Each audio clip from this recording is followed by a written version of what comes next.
It's a great time to get your new ride at IDE. At IDE Honda, we make car buying easy and fun. Lease the Honda Accord for just $249 per month with no money down, or you can find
anything else. I don't think so.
Damn.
Welcome back, everybody, to the Young Turks. Johnny Rilla, still in. Ben Mankiewicz, Michael Shore joining me for what should be a fun hour. We actually have one or two stories that are obviously consequential. I mean, we don't cover complete nonsense here, but a little bit of fun. We haven't had a ton of fun since the election, but we will have a little bit of fun. We won't start off with that, unfortunately, but we're going to give you updates on a lot of stuff. We're going to do a focus on one particular area of health insurance that would be massively affected if the House's version of the HCA becomes law. We're going to talk a little bit about World Refugee Day and the work that one of the hosts at TYT did for that. And then House of Cards finally comes back up in national politics in an unexpected place. We'll show that after our first break. But in the very beginning, before we get into all of that, we do have a little bit of relatively breaking news. There was an incident at the Brussels Central Station Tuesday night there in Brussels, obviously, much earlier today when we're filming this, where there were reports of one or possibly two explosions, the noise of explosions being heard. One individual that is said to have been wearing some sort of explosive vest or belt was shot. We don't know from the reports that have come out already if that person is still alive or was dead, and we've heard nothing about any casualties from whatever the incident was. As you can tell from what I've said so far, the details are scarce at this point, but it looks like another attempt at some sort of terrorist attack at the Brussels Central Station that appears thus far to have been foiled. But we don't know what might happen. Train station, or the main train station? The main train station. Yeah. And so, obviously tragic regardless, but it looks like not as devastating as some of the other terror attacks. But consistent with what ISIS is saying they're doing, which is going into these European countries, and telling transportation station centers and things like that. Yeah, and so obviously that's not what you want to hear, but it looks like it was resolved, and obviously the site was filled with paramedics and soldiers and cops and things like that. Lots of them on the scene, not a lot of information just yet, but something that you should be aware of. It is developing now. And with that, let's move to domestic politics.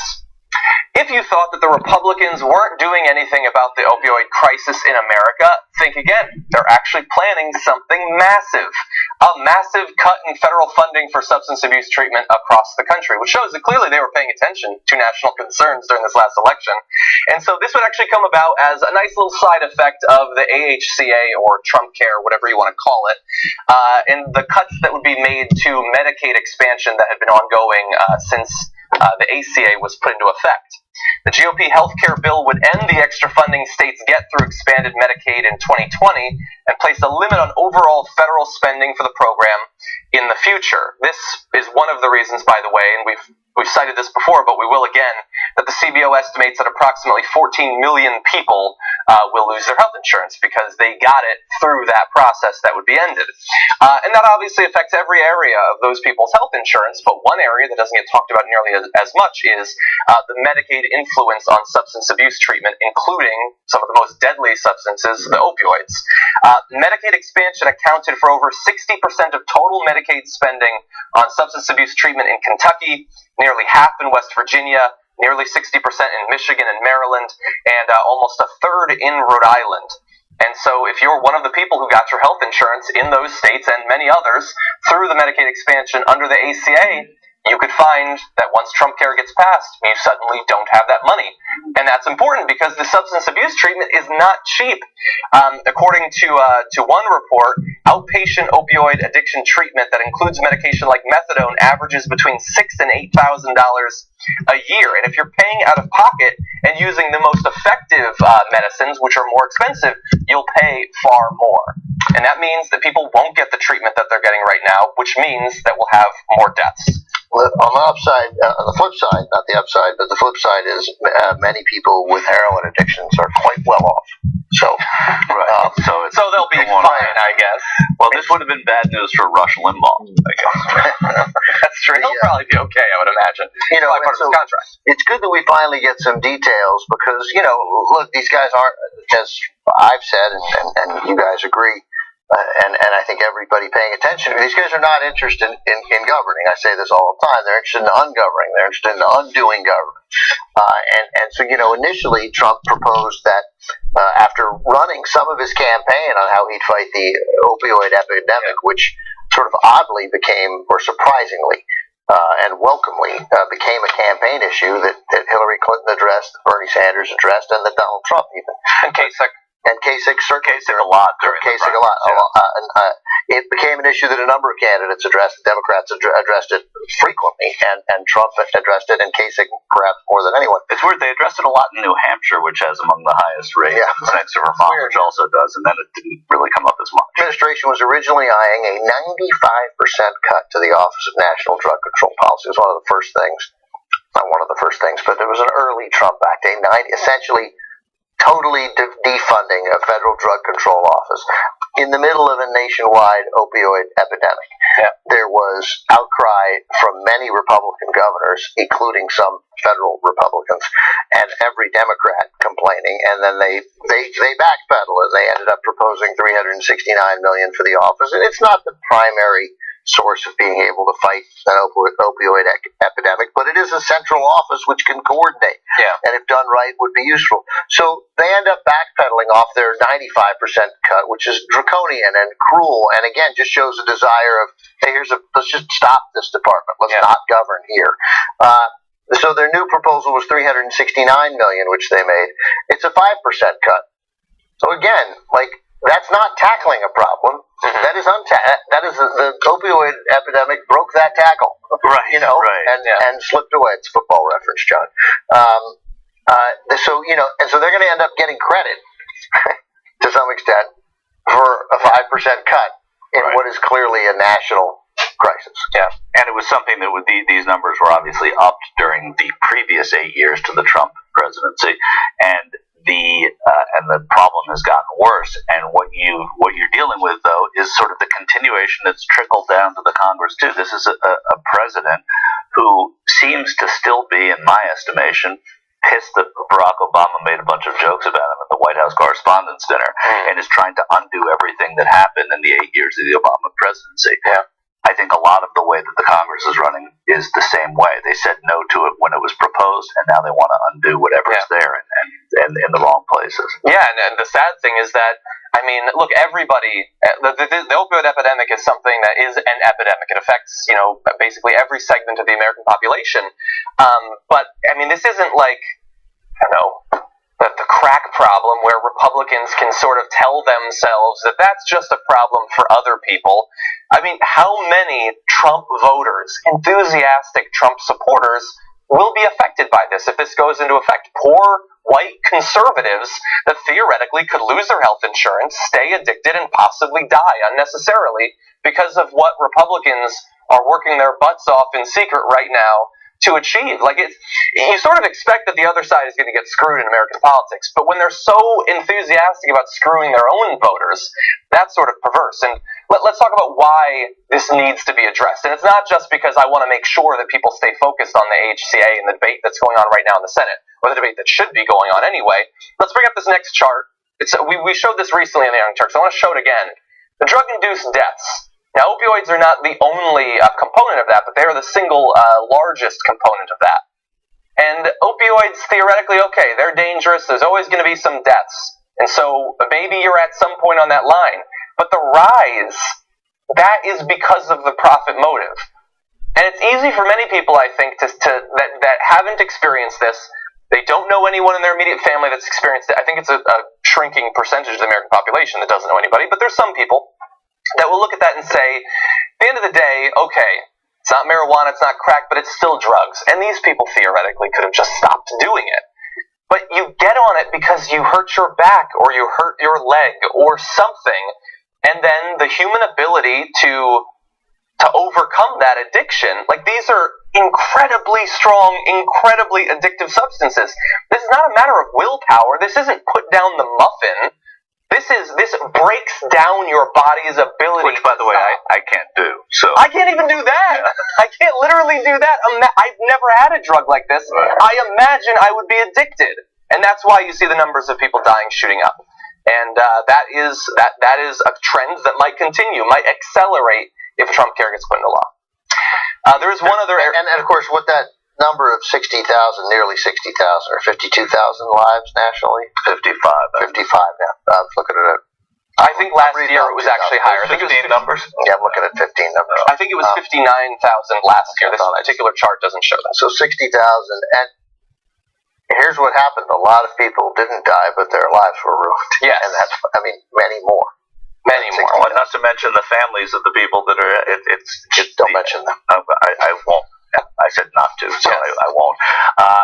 On the AHCA stuff, I know you have more on it, but the politics of it seemed to get a little bit more favorable today, as a number of Republican senators leaving their weekly lunch, which they have on Capitol Hill on Tuesday, were telling reporters that they're not yes votes on this. Many more are undecided than they thought, and one reporter, Topher Spiro, counted 7 no votes from Republicans on this, which would doom the HCA.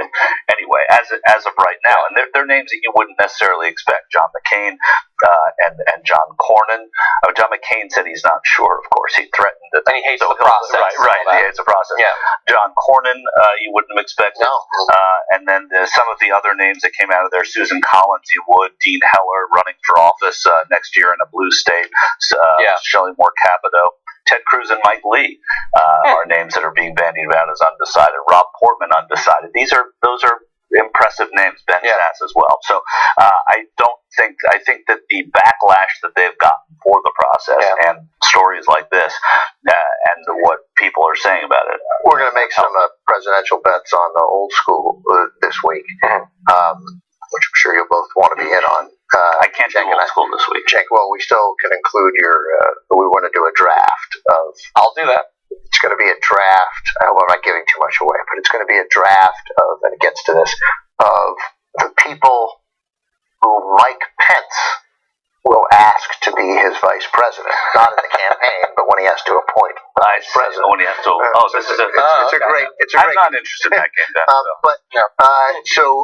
I bring up John Cornyn not because he really even came up as a thought in that, although he might. But that I will just simply offer either of you a very simple $5 bet that I say John Cornyn votes yes on this bill. Interesting. Yeah. That's interesting. I don't know that I would put him at the most likely to say no out of that list. Certainly, I think he'd be in the bottom 50%. Yeah, I can't do it. No. Even though he said this is what he said today. No. Yeah, I know. You sound confident. John Cornyn votes yes. I'll just give you $5. If he votes no, nothing. You owe me nothing. That's fine. That's a good bet. Yeah. I will say. Look, I didn't know about all those no's. They're not all no's. Some of them are undecided. Some of them are no's. Yeah. That is good news, and that seems to indicate that the odds aren't as high as we might have thought. And I'm not saying you're doing this, but I do remember, in the same way that I'm doing like a solid 2 weeks of every day, we got to talk with the HCA so people will realize how devastating it would be if it passed. Back when the House was considering it for the second time, because remember, it came up and then was killed, and then it came back. I did a story because we were doing like a solid week of it, and there was a TYT host, I'm not gonna say who was on the panel and said, "Why are you even talking about this? It's not gonna pass." And like within 2 days, they shoved it through the House and it passed. So don't take anything for granted. You can still put pressure on your senators. You can track down the 7 that were mentioned by Michael, and hopefully stop this thing. And there's also no Freedom Caucus in the Senate, which did make a difference in the House. And I don't think it was me who said that. No, it was not. No, it was nobody here. It was nobody who's here. Anyway, there's one other aspect, though. So we know almost nothing about the Senate version of the AHCA. It's entirely possible that they're going in that back room and playing Mario Kart. Would we actually know? I don't know that we would. They're not doing that because they are adults. They're 1,000, yeah. And adults don't play. It's a fun game. But we do have a little bit more information that Axios was able to confirm. So one of the areas of the House version that a lot of people had a problem with, and was perversely the thing that got a lot of the conservatives on board, was the state waivers for some of the protections under the ACA, that states could opt out of the things about the ACA that make it worth a damn. And now we know some of the things that will be in the Senate version, waivers that states can get for little things like providing essential health benefits, or the list of 10 services insurers must cover. So essential health benefits will not be insured. Probably not that essential anyway. Do we know what are some of those essential benefits? Yeah, we're actually going to get into some. I think that some of these that we'll get into the last graphic are. All right. The medical loss ratio, or the regulation of how much premium income insurers must spend on patient claims. So, like them doing their job as insurers, trying to make sure that people get medical care, will be a lower priority after this. The age rating band. This is going to be boring, I apologize, but it's important. The requirement that premiums for older people be no more than 3 times the amount of premiums charged to younger people.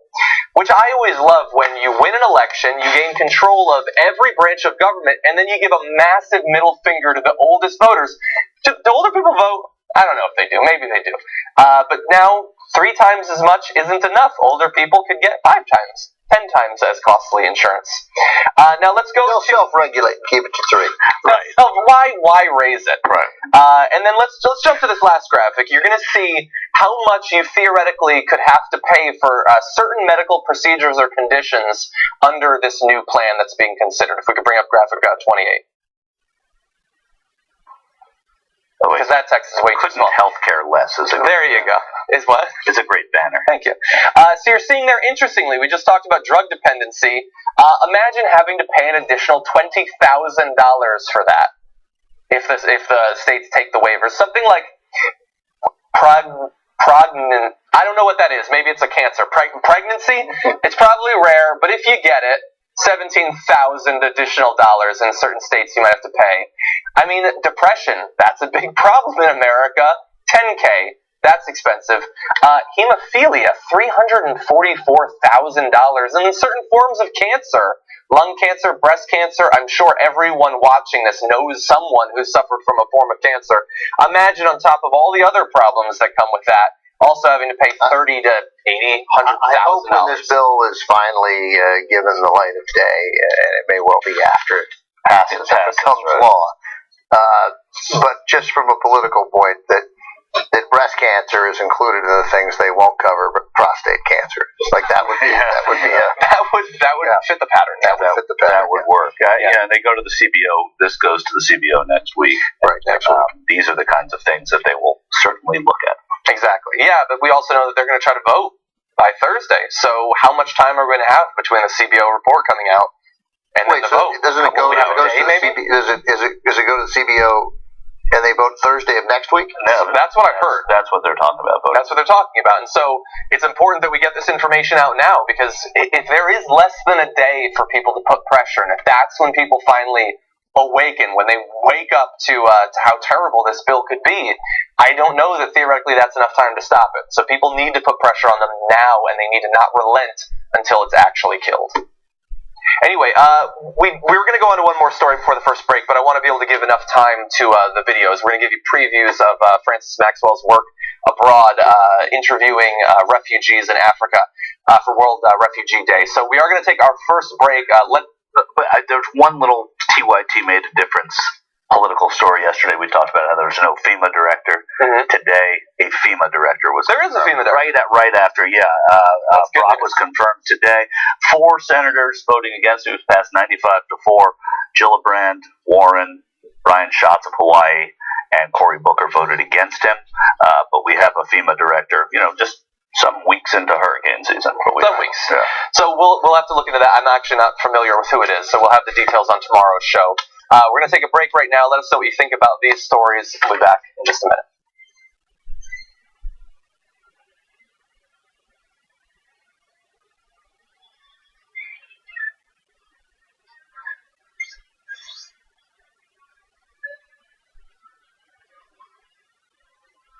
All right, post-game here in Studio B. It's the green screen magic of internet television. A lot of condom breaking stories. Any conversation that starts with marriage is an interesting thing deserves a little bit of...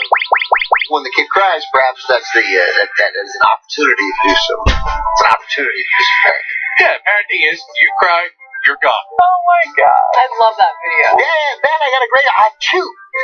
You're like, my mouth was open, she sneezed in my eye. I used to have Donut Tower next to my desk. Yeah, I'll dress up like a girl.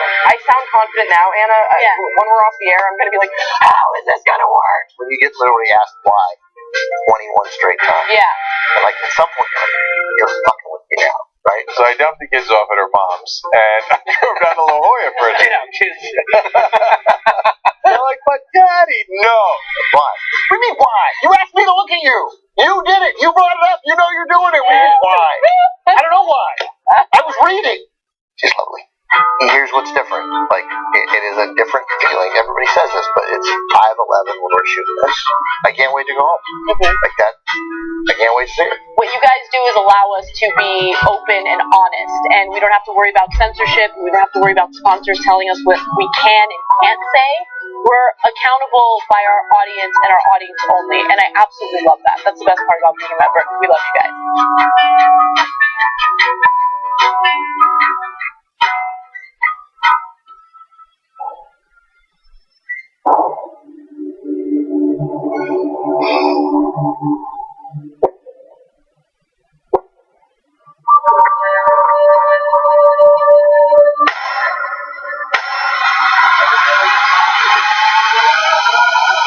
My hands are bare small. Something else must be small. I guarantee you there's no problem. I guarantee. You said I had small hands? They're not small. I never heard that one before. The Gaslamp Killer Piece to Absent presents 2016 shit. I like drums. I like big drums. Heavy, funky, deep drums. I'm not classically trained. I just started out as a record collector. I have synthesizers. I have all these modular synths and fun DJ tools that I use to make psychedelic sounds. It's not just the music. People want to leave their bodies in order to connect with the spirit world. And when you're you're making music, it's a similar kind of thing. You want to escape your day-to-day to leaving this shit behind and finding more of a deeper place to create from. That is the essence of Gaslamp Killer music.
Welcome back to the show, everybody. Michael, Ben, and John got some tweets I want to read for you. Referring back to the story we did about the opioid crisis and Trump care's possible effect on it. DSM Liberal says, most folks do drugs because their lives suck. Improve people's lives, you will see less drug use. Which might well be true even for a lot of people on opioids, but opioids are like, you get given opioids for something you need at some point. That's the sort of insidious thing. Again, it's a careless use of the word most. Like, A, we don't know, and 2, a lot. Not most. Yeah, sure. Plus, but if they're not covering, sickness, illness, and pain, then these people wouldn't be getting the opioids to begin with. Mm-hmm. So if there's no cover, if there's no health insurance, so people don't get covered for their pain, you've solved the opioid crisis. There you go. You're not giving them to anyone who need them. It's like my theory yesterday that Trump selling $20 billion in weapons to Qatar actually stops them from using that money to support terrorism. So it's perfectly logically consistent. Okay, Gabby Morita says, hey Gabby, Trump and minions definitely don't play any sort of video or board games, referring back to the comment from Ben. Understanding game theory would make them better at their job. I don't know how much formal game theory there is in board games. I can think of 1 or 2 examples, but probably not too much. Oh, tell us, please. And, John. Please. Well, there's actually a game called Dead of Winter that has a 2-player variant that's actually called the game theory variant. I can give you more details if you want. There's 7 board games: Monopoly, Sorry, Candyland. Go to the Sorry, you're wrong. Yeah, right? I mean, the second version of Sorry that you were given by somebody as a gift because they didn't know you already had Sorry. Right, that's your other board. Right, Trump literally named 300. Anyway. Nerd. Screaming for Change says, no votes are reps wanting to keep their jobs and stay relevant. Glad to see the pressure is working. Yeah. And at the end of the day, like, I care but don't care. On an issue as important as Trump care, at the end of the day, I don't give a fuck why Lisa Murkowski votes no. I want her to vote no. That's so important that you say that too, John. I mean, like, it's really important. The whys don't matter, right? Yeah. We can break down the whys later or at some you don't point, maybe, have or to don't. sometimes, right? I mean, sometimes it doesn't matter. It's just results matter. Something results matter. Yeah, exactly. Okay, let's jump back. Actually, before we do that, let's see. There is going to be a post game today. I believe it's Anna and Ben and Kim Horcher, I believe, are in the post game after the second hour today. Of course, available to members. If you're not currently a member of TYT, you can go to tytnetwork.com/join and become one. It's super simple. You're watching a live stream of news on the internet. You can figure this one out easily. And there's going to be a new episode of Old School tomorrow night at 11 p.m. Eastern, 8 p.m. Pacific with Malcolm Fleischner Aaron Wysocki and Mike Shekels. Oh, Aaron's still in town. If you've been watching for a long time, you're probably much more familiar with Aaron. And Mike Shekels, tech extraordinaire. I just found out I'm not on the show I created tomorrow night either. Right. Well, but you're not on it, and they're doing some vice presidential pool. Okay, right. I feel like if you come in, you can be on it. It's not. I thought Cenk and I were back and we were both doing it tomorrow, but that actually sounds right. It's possible that this is outdated information. Let's just assume it's I don't want to take away an old school from those boys. Those guys work here? Those names you read? I think so. I think I'm familiar with them. Okay, let's go back to the news. So today is World Refugee Day, and to sort of commemorate it, I want to take a two-pronged approach to it. So the personal and the big picture on the current state of refugees internationally. We're going to get to the big picture, but I want to start personal, because YouTube had this great program where they sent a number of YouTubers to refugee camps around the world to sort of provide a more detailed, human, personal look at the experiences of those people, both in the U.S. but mostly overseas. And TYT was lucky enough to be a part of that. So TYT Sports' Francis Maxwell was chosen to go to a refugee camp in Uganda, filmed a number of videos that are available on both the Young Turks YouTube channel, also TYT Sports YouTube channel, which you should definitely watch. I've seen them. They're awesome. We're going to show you a couple of short teasers of these videos, starting with this.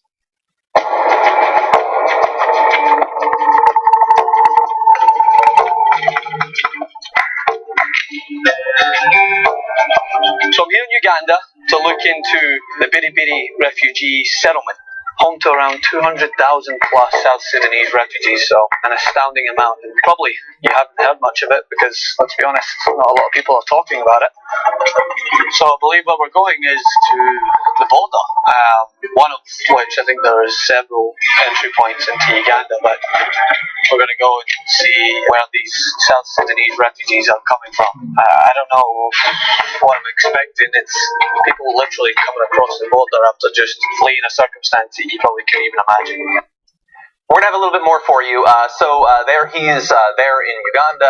But as I said, I mean, there were YouTubers of a variety of different backgrounds, not exclusively focused on politics, going to refugee camps literally around the world. And so it's a great program by There were some who did their videos in English, too. There were some. Yeah, I needed the subtitle version of that. No, great work, my friend. We're still balls, but great work. But it was great work.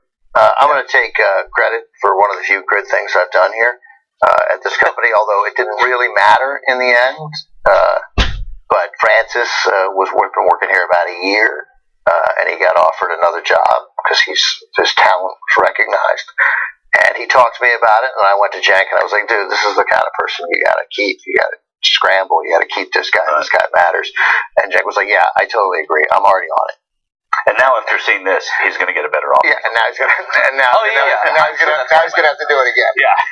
No, this was great. This was as good, if not, and I said this to John while it was happening, and you may have heard me speaking over it, but it was, I think it's the best filmed thing I've ever seen from the Young Turks, like sort of in the field reporting, and I probably will get flack for that, but there was I thought amazing from stuff Oslo was really good, but yeah, you might have. I didn't see the Oslo stuff, to be honest with you, and taking nothing from the Standing Rock stuff also, that was fantastic, a lot of what came out of Standing Rock, but this was just sensitive and reporting and telling a story that literally nobody else is telling. I mean, the immigration can go well someplace, that they don't have the resources for all the immigrants, but they have the sentiment to help all the immigrants, as opposed to the rest of the world where they have the resources but they don't have. This was a country that was starving to death, Uganda. Yeah. Right? And they're the ones who reached out. Right. To the South Sudanese and what, I shouldn't even say it's the best of it. There's great stuff. It's very good. But it's very, very good. Yeah, one of the moments from, so there was the video on TOT Sports is focused on basically that the group of the refugees are playing soccer or football. You can attack me for both of those. To sort of like, it's a distraction, it's something to do, it's a bonding exercise, and the Ugandan field was made available so two refugee teams could play against each other, and an audience of Ugandans came to watch them play. which, and the point was made in the video, but I'm not sure that in a lot of Western countries that's exact same outcome would have happened. No, Francis, can you imagine in New York City if thousands of New Yorkers went out to see Syrians play each other? I would like to assume that there would be some. But by the way, nobody would go out and see more Arsenal play Chelsea either in New York. So that's true. So those names sound made up. Okay, let's go to the second clip from the video. When you talk to a lot of people, I think they expect that you have something at times to give them, and it's heartbreaking that you can't give them anything to help. And it's not a comfortable environment. It makes me feel that when I report on these stories, I'm kind of doing them an injustice. Even when I report on stories in Syria, I'm reporting it from what I've read and what I've seen, but not from what I've experienced. And now when you experience this, it's a completely different way of thinking what is actually the process. It's not just a group of people. These are actual people, human beings that have to be resettled. And So before we move on to the stats, though, I have to say one thing. So watching the footage, and especially, I don't know why, I don't like sports. I'm more into the football one even, because he talks to a couple of refugees about their experience and everything. It's very sad. Like, if you're a human, you have a beating heart, you're affected by that. Or at least most people are. Because the YouTube Spotlight video that went up today, and is sort of a montage of all of the different videos, and France is actually a big part of it. It went up, and I'm sure the numbers have changed, but as of the last time I checked it, it had 40,000 likes and well over 100,000 dislikes. And the comments were what's it on? On YouTube. It's the YouTube official video about this. And website the comments are just pure Nazi rhetoric. It's just attacking. Like, the YouTube Spotlight is focused on a 13-year-old girl who wants to be a rapper, an old man who makes toys for refugee children, and people have just exploded with a torrent of hatred and contempt and suspicion and xenophobia. And fear, overwhelming fear. John, you and I have talked about this before. Why do you need a comment section? Like, why, when they put something like this up here, does it matter? Because theoretically it could start a discussion. Some discussions are more productive than others. But discussions were started all the time. But when you saw dogs biting kids in Birmingham in the civil rights movement, there was no comment section, but people were discussing it. People discussed things when they see them. I think that YouTube has a lot of hope. I think that I think the existence of Twitter and Facebook has rendered comment sections less meaningful. I get the idea. I know why they were opened up, but many other websites, it seems to me, and I don't know this, but I read some story about a one news site that just stopped doing comments, and a lot have included in that story was that many people are taking that approach. That there's no value in it. Maybe for some videos like this. So if it's World Refugee Day, take the comments out. I mean, you're showing these. They might well videos. In the end. Yeah, it does happen. And look, again, it's somewhere on Reddit or 4chan. They posted a link to it and said, "Go. This is what you're spending your day on." And I know it doesn't matter. It's not a representative sample of anything. It's just interesting that there is something about these, like, being filled with hatred and fear of everything outside of what you've experienced in your life seems to be very heavily correlated with having a lot of time to spend making comments online. And being filled with hope and love and all of that, it's not as strongly correlated, it seems like. For whatever reason. There are a lot of busy people who are filled with hate and contempt and disdain, too. France is helpless, feeling helpless there. That was moving, especially after the kids rejected his offering of pocket squares. They just didn't know what to do. Well, they didn't understand. And they remain to this day not dapper. He actually did give them jerseys at one point, which was a nice moment. Francis is a really great guy and a great he's lucky to have him. Doing great work. But let's go to a little bit broader. As we mark World Refugee Day, I went and I accumulated some facts about refugees that I don't think a lot of people necessarily know. I mean, we've covered here at TYT a number of different components of the refugee crisis. And when I was in Oslo interviewing human rights activists, several of them were directly done work for particular components of the refugee crisis. But even I wasn't familiar with some of these stats. Like that more than half the refugees around the globe are under the age of 18, even though children make up just 31% of the world's population. And and that was true of the video that we showed you from Uganda with Francis. That I believe 86% of the refugees in that massive camp were women and children. But of course, the image you see from those who want to demonize refugees is not quite like that. Additionally, Turkey remains the largest host of refugees globally, with nearly 3 million living inside its borders. Pakistan is second. Among the top 10 host nations, only one is a quote-unquote high-income country. That's Germany at number 8, with getting up there towards 1 million refugees and asylum seekers. And I found this to be so interesting that the comparison of number of displaced people for every 1,000 inhabitants. I think this really drives home the image there that Sudan is at 219 to 3 per 1,000 in the UK, Canada, and Australia. And one of those two sets has more resources than the other. I will let you do the research on which is which. But so sorry put that graphic back up if they could, because I want to make sure. So Sudan is home to 219 displaced people for every 1,000 inhabitants. All right. Yes, and we are at Sudan, I said Sudan, because these the Francis were South Sudanese who were South Sudanese fleeing into Uganda. Yes, and also, and just to make sure that people understand this, so there's refugees, and when you think about refugees, I mean, I hope you think about things like, for instance, the people crossing the Mediterranean from North Africa and the Middle East, those populations, people fleeing Syria and all that.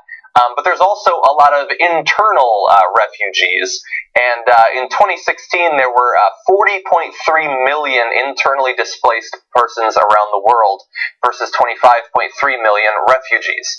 And so these are people whose lives have also been uprooted, living in extremely hard conditions, but not necessarily getting the same sort of international recognition because they have stayed within what is quote unquote their home country. And someplace, I believe Colombia is home to millions just inside of that. Was the most surprising to me, that which was number 5, is that Colombia leads the world in the highest number of IDPs, internally displaced persons, in the world. Yeah, that's surprising to me. What is that? That's drug war results? It's a result of decades-long war, and we've covered a little bit of good news in the past year or two there. I don't know if it's proceeded in the way that we hoped it would, but I mean that's an idea of the scope of the problem there. What civil war will do. Exactly. Okay, let's move back to the U.S. That's what they're trying to do. Some are. Yeah. We're not taking that many. That was made clear by those graphics there. Today marks a set of special elections. And so there's Georgia's 6th district. We've talked a lot about that here on TYT. There's also, and Michael brought this up a few shows ago, there's South Carolina's 5th district, which is making news for a fairly unique reason. I hadn't known this, but South Carolina's 5th district is actually the district of Frank Underwood of House of Cards. Now, he's from Gaffney. He's from Gaffney. Turns out he's fictional, but that is the district that he originally represented, and that did not go unnoticed in the actual race in that 5th district. And so let's show a graphic. You're going to see here. This is a graphic. This is a video made by the Democrat running in that election, using that pop culture connection to try to make his point.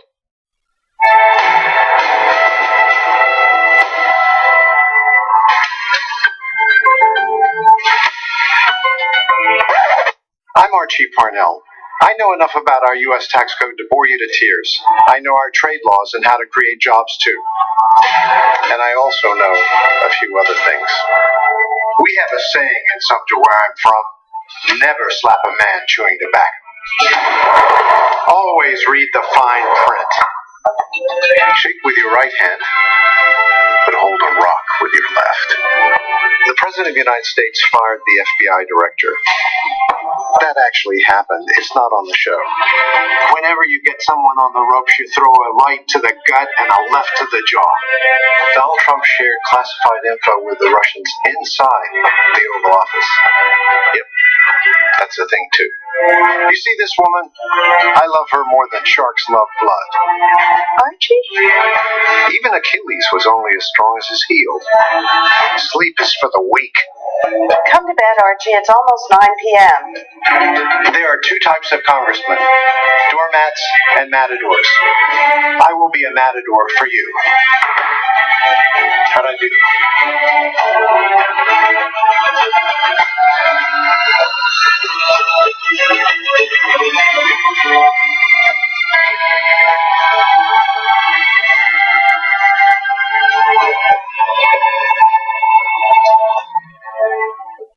So that's the Democrat Archie Parnell in that race. Pretty great. Yeah. Pretty great ad. I'm sure House of Cards is huge in that district.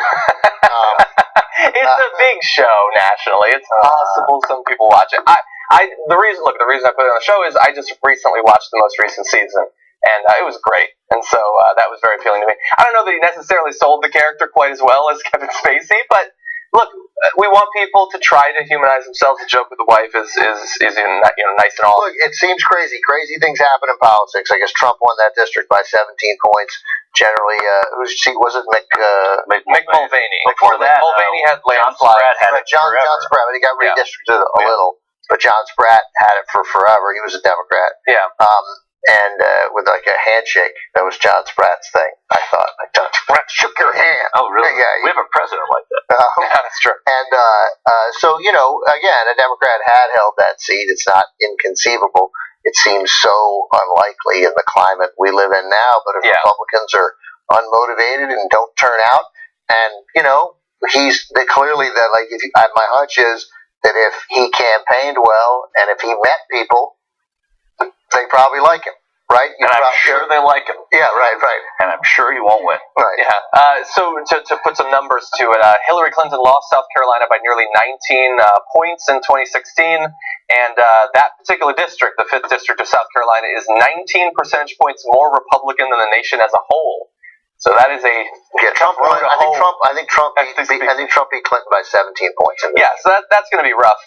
Now, we tried to find polling. It doesn't look like there's any official polling. There was an internal poll that showed him down by 10, and it's an internal poll, which is usually somewhat more positive. So that's gonna be tough. And I looked into Archie Parnell. He's got some on his campaign website. He's got some nice generic statements about a lot of issues. Previously worked as a lawyer for Goldman Sachs, so some people are going to take issue with that. And there's not a ton of specifics on a lot of the policies. I mean, he's coming from outside of politics. But I guess we'll get to that if he is able to overcome what appears to be a nearly insurmountable Republican lead in that district. But anyway, an interesting approach to campaigning. Really fast, I want to show you the last polls for the other special election going on, Georgia's 6th district. We showed you this yesterday. The most recent 2 polls, one has Handel up, that's the Republican up over Democrat Ossoff by 2 points, and the other has Ossoff up by 2 points as well. The reports that I was reading earlier, one has Handel up and one has exactly. What is Trafalgar? Is that a group, reputable group? It's a group. I'm not really familiar with Trafalgar. I'm not either, but yeah, not a lot of polling on these, and reports spread. I mean, it's anecdotal, I guess, but saying that, I guess it's beyond anecdotal, that turnout is unexpectedly high. It did start to rain at one point, which you never know. I mean, that theoretically does swing elections sometimes. It all comes down to turnout, is what you're saying, John. Basically. Which is my favorite thing in all of politics. What does the rain mean? And it all comes down to turnout. Yeah. One important factor here, I think 140,000 early votes came in. I think that doesn't have to do with the weather or the turnout, and that's a big number. And it's still a congressional district. It's not a state. It's not the country. So I think that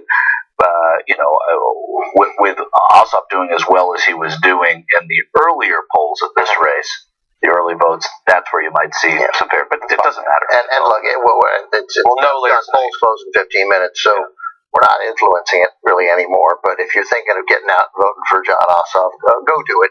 But you should probably run in that case. You should run, drive quick, safely. Because late voting is closing in 15 minutes. But, and to progressives who think because Ossoff isn't progressive enough for them and, wouldn't support single payer and doesn't want to raise taxes. Look, this will, a win for John Ossoff will embolden people on the left from moderate Democrats down to progressive Democrats. It will embolden us.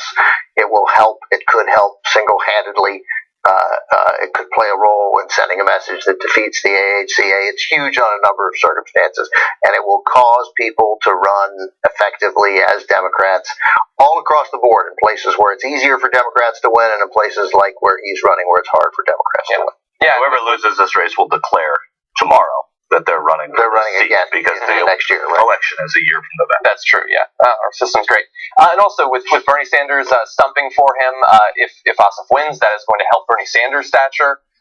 Bernie has supported other candidates in these special elections in extremely difficult elections, like deep red districts, and they've made up a lot of ground, but generally haven't won. And so supporting the winner, I think, will help him out. And I know Ben mentioned this, but right now my focus is on stopping the AHCA.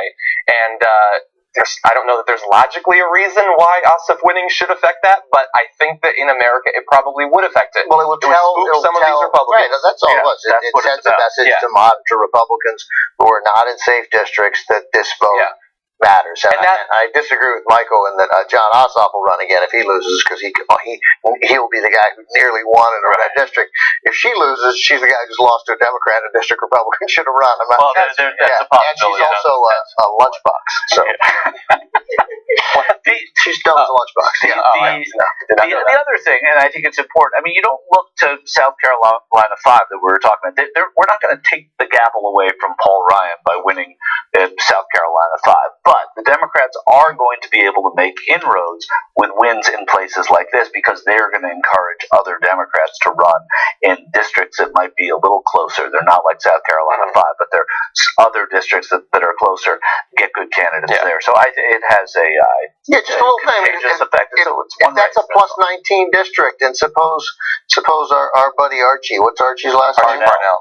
Well, if Parnell, suppose great thing. Suppose he loses by. Let me see, what's his last name? Yeah, suppose he loses by a 10, right, and not 19. Well, I mean, then if you're in a district that swings 7, it's really not that complicated. You might have a 2 or 3 point win in you. Yeah. So, but you got to run good candidates and you got to run good campaigns.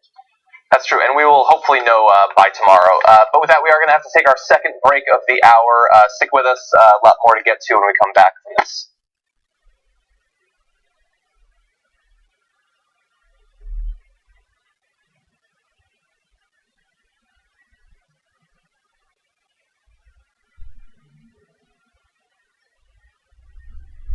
I just closed my Wells Fargo account. I just divested funds from Wells Fargo. I definitely urge you to do the same. Please come divest. Divest today from all the big banks. Wells Fargo, Bank of America, Citibank, Chase. There are so many others. Do it. We can make a difference. Water is life.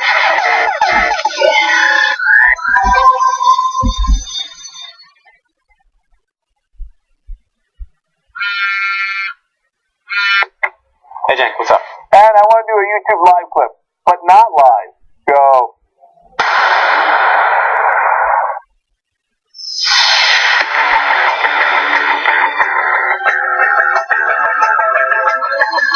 They'd rather lose to Republicans than have a progressive win with them. That's how dumb the corporate Democrats are. The Democrats who voted to sleep, and at the end of the day, they're the ones who push the right-wing agenda. Most of the people are either unemployed, underemployed, or fucked. This is why you lost to Trump, you fucking moron. What the fuck is wrong with you? Whoever wrote that, I'm sure they were typing what's one hand and going like this. The Democrats are dead. The way you feel right now, that's how a chump feels.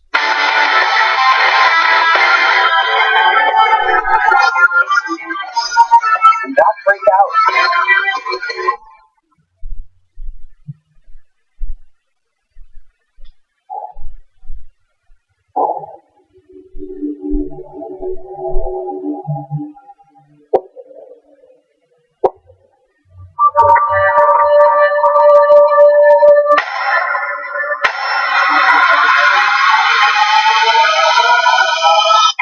Complex subject. Nobody knew that healthcare could be so complicated. You said I had small hands. They're not smaller. I never heard that one before.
to what remains of the first hour of the Young Turks. There were some great tweets. Unfortunately, we don't have time to read them. I wish I could, but we need to jump right back into the news.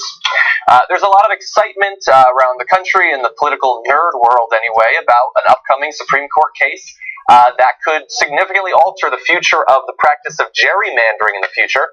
And that is being driven by a case from Wisconsin, where Republicans did what they do, which is get into power and then redraw all the districts to amplify their actual support into a significantly larger amount of political support, or political power anyway. Back in 2012, Republicans won 48.6% of the statewide vote for assembly candidates, but captured 60 of 99 seats. In 2014, 52% of the vote yielded 63 seats. And this is after they redrew the districts to benefit themselves. And look, this is the one we're going to focus on, but understand that this is going on around the country, where we all know that, look, Hillary Clinton got more votes than Donald Trump, but the Republican wins the presidency. Democratic Senate candidates get more votes than Republican Senate candidates, but Republicans have the Senate. Same thing in the House. Democrats get more votes in House races, but they don't have control of the House. So we're not this last year. Republicans, I think, got more House. Really? I thought I read all. Okay. In 2016. And the Senate has happened, but that very thing has happened before. Unlike all these other things, the Senate is constructed that way. Yeah, that's true. That's sort of a structural thing. Putting the Senate in there isn't as fair, but it's like they've created these mini electoral colleges in these states. Basically, yeah. Gerrymandering. Yeah, and so now the Supreme Court is going to consider this particular Wisconsin redrawing scheme that they did. In case you're not familiar with gerrymandering, which I wish that we could live in a world where you didn't have to be, here's a picture that demonstrates the concept, where you have, this 60% blue in this case, 40% red. You would imagine that if you're going to have 5 seats, it should be split 3-2. But if you get fancy with your pen, or if you use a sophisticated computer program to break down a district to the block-by-block level, then you can manipulate it to produce basically anything you want. Also thereby producing districts that make absolutely no sense. And that's what we have in most parts of this country. And so now the Supreme Court is going to consider it. Theoretically, they could stop it. They could uphold it. We don't know for sure. It looks like it's going to be close. A lot of people are excited. I'm actually very worried. And one of the reasons is there was a consideration of whether the map should be knocked down or should be stayed, basically, while the court case continues. And that the order granted a request. This is a vote that they already had to stay the district court's decision. The court's 4 liberal members dissented, but Justice Kennedy was in the majority, and it appears like in many other issues, his vote is going to ultimately determine how they approach gerrymandering broadly. It might be telling, but he might have thought that again, the stay shouldn't apply while the Supreme Court tried the case, that the law should stand as written in the Supreme Court. Okay. I mean, I'm basically just going from very limited information to see if there's something we can draw. Man, I have PTSD from politics, so I presume that this will be a 5-4 decision in favor of Wisconsin, just because. Right. Yeah, that's right. Yeah, that's what happens. So I'm sure, but it is crazy, and all the my pinned tweet for some time, and it was a joke, and really nothing but a joke, which was, I don't know why people are so frustrated with the Electoral College. It's gotten the right pick 60% of the time this century. Like, it's 3 for 5, man. That's great. I'm sure everybody got the humor. Well, I still get on a daily basis somebody saying, yeah, because we should just let, the response is almost the same. We should really let New York and California decide who's president. Well, you've just picked New York and California, but if California went Republican and the same thing happened, I'd have made the same joke, right? Because the joke's funny. Yeah. Right? That's also, but they would have changed their minds because it wouldn't work. Yeah. I mean, why not say Texas and Florida? I mean, why those 2 states? Why have you... Yeah. It was a flawed plan to begin with. It was a plan we came up with in the late 18th century. We have better ways to do this now. Yeah. Theoretically, there are independent commissions. Gerrymandering, I mean, we got a lot of problems. By the way, I'm pretty sure I'm the only person who's ever done a story about gerrymandering. and then said, by the way, I have a refrigerator magnet of Elbridge Gerry. Yeah. Probably. By the way, Yeah. and just so you know, he was pronounced Elbridge Gerry. He was Gary. Yeah, That's what I thought. Gary. I So thought it's really gerrymandering. Right. Yeah. It's funny because I've always called him Elbridge Gary, and then I was thinking, well, maybe he's Elbridge Gerry. No, he's Elbridge. It's really like GIF and GIF. It's too late at this point. But yeah, and I've seen a lot of Just like people GIF. make that same point, like, oh, we should just let California decide, or they'll show the map of the physical geographic area that was won by Republicans as if fields vote, or as if California votes. When you say, oh, we should let California decide, what you're saying is, oh, we should let the much larger percentage of the population that lives in California decide?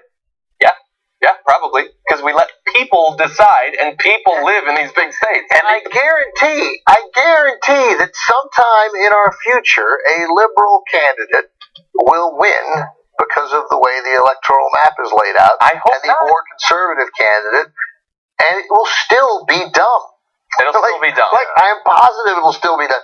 And no one is saying that he doesn't get to be president. All we're saying is, hey, going forward, it's worth talking about changing it. Yeah, and I was a supporter of the Electoral College until recently, until this election, and not because of the results of this election either, but because of how the results happened and the way I was dubious that campaigns could be run in that way and run successfully. It totally proved it. It totally worked. Yeah. The balancing of what the Electoral College tries to do now is the U.S. Senate. I mean, that's the balancing. That is that's the Electoral College that matters. Is that the U.S. Senate is done that way? Yeah, I've always argued that it's like when people first discover politics and then they read about the Electoral College, they go, well, what?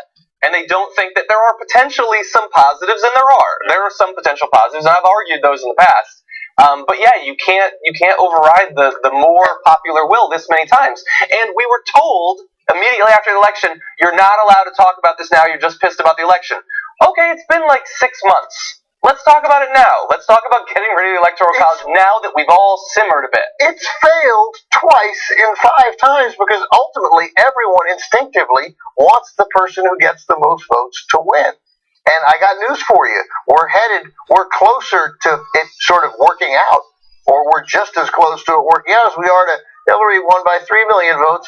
Somebody can win by 7 million votes, or 7.5 or 8 million votes, and lose the Electoral College, and that will be galling. And it should already be galling. The old argument that that the agrarian economy would suffer for it because people wouldn't campaign in Kansas and Idaho because they have so few people there. Well, they don't campaign there now, right? And they, by the way, go to population centers. And they didn't really campaign there in 1789. Well, I mean, right. No, but I mean, as soon as we established it, nobody was going out campaigning. No, of course. You had no way to get there. So, I mean, every argument has adapted to the time we're in to protect the value. People campaigned for you, like in the 1870s. You had right. You had people. Well, you can still have people campaign for you because they'll already be there. And we have the internet, and everybody can watch those ads. But yeah, so the Supreme Court is going to be considering this. And this is more important, right? This is definitely more important now. Obviously, we're frustrated, but this is the important thing. And I get why people are optimistic, but understand that when the Supreme Court finally considers something they don't generally talk about, there's no you never get a case where it's only potential upside. It could be really good, or it could end up being really bad. If they decide that this is totally cool, that sets a precedent that could potentially affect us for a very long time. So, very high stakes Supreme Court case that we'll keep an eye on. This is gonna have to be the last one. In the case of, I'm just saying, in the current case of Gerrymander. Exactly. Unfortunately, I wish that we had more time to cover Sean Spicer heading off into the sunset. There'd be plenty more opportunities to cover Sean Spicer. That's true. Anyway, we do have to run. Thank you for joining me, guys. When we come back from this break, Anna is going to be leading the second hour. I think Ben is sticking around, and TRT Network's Nerd Alerts host Kim Horcher is going to be joining them. So that should be a lot of fun. We'll be back after this.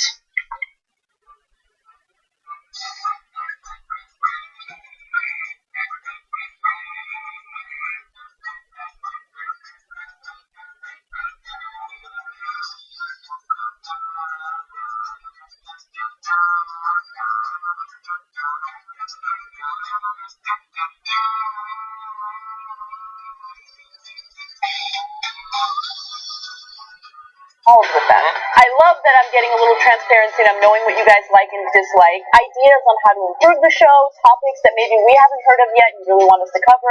We have so much respect for you because of the fact that you keep us independent and allow us to be uncensored, unfiltered, without worrying about corporate sponsors breathing down our necks and telling us what we can and can't say. So if you want to be a member, obviously no pressure. You can go ahead and join by going to tytnetwork.com/join. I'm going to ask some uncomfortable questions. First topic that I said that we would discuss a little more is masturbation. And then I was swimming in a hazelnut river. Are you sure you're not doing mushrooms? Oh my god, I can achieve an orgasm by myself. Fuck that, I am going to talk about it, because there should be no shame on it. I think a lot about that, because I love life. That openness led to amazing. And I keep saying to everybody, oh, I got to go call my wife. I figured that was a good excuse, so people can't say, hey, don't call your wife. I'm going to release. Listen. It's so weird, because at that moment I felt this, and it smelled like lavender. At the end, you get to go check. Nice job. If you're a member of the Young Turks, you do a lot of work.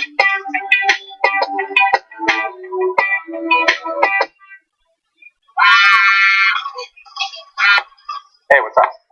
Aaron, what do you like better? The rabies or the rabies? Go. Welcome to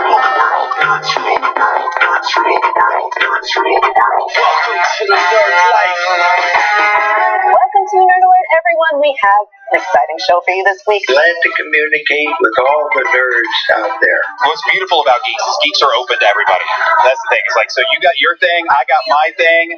It's like, and if you're not, then you're a bad geek. Why did you choose Battlestar Galactica? Because it's awesome? No kidding. The floor is not lava. Yoshi!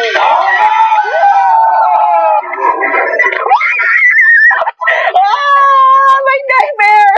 And there's one very special characteristic that many men have been interested in. Penis size. What's up, friend? Yeah, I know that curve. And that movie is the Valentine's Day romantic classic, Deadpool. Whoa, wait a second, Doc. You mean to tell me that this is a nerd alert? That's right, Marty. We've entered a nerd alert. Isn't that right? How can you improve pizza? With math, of course. If we spilled goldfish crackers on the floor and we didn't want to clean them up, so we thought that if we stomped on them an infinite amount of times, they would mathematically cease to exist. We are ready for a Wonder Woman movie. Oh, wait, no, let me correct myself. We were ready for a Wonder Woman movie years ago. I'm Joss Whedon, and you're watching Nerd Alert.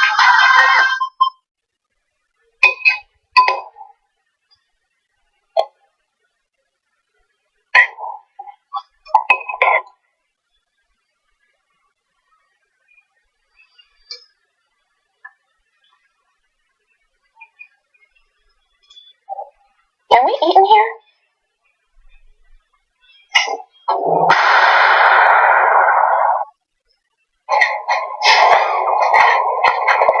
Hey, Al, I can't remember. Is there a specific blur we use for Miley Cyrus's butthole? Is it like a Gaussian or a mosaic or a compound?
Everybody, welcome to TYT Network, TYT, the Young Turks, Anna, Kim Horcher, and Ben Mankiewicz with you. All right, you guys ready to do some news? Yeah. Some news. How are you liking this transition from hour 1 to hour 2, Ben? I like it. This is, I love Michael. I love John. This is better for me. Yeah, you get to join the ladies. We're about to have some, important discussions. All right, we have updates for you. We have a light story later on regarding how universities are now kind of pivoting toward education focused on succeeding in social media.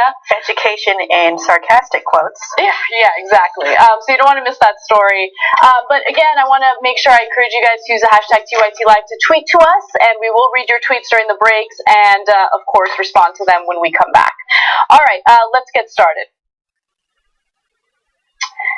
Police have just released dash cam footage of the shooting involving Philando Castile. Now, of course, Philando Castile was the man who was shot and killed by Geronimo Yanez, and he was the individual who told Yanez that he had a licensed gun in the car, and then that led to a shooting, and of course, the police officer that was involved in this shooting was basically found not guilty by a jury, and so it's been a big story. But one thing that we've never seen is that dash cam footage. What really happened?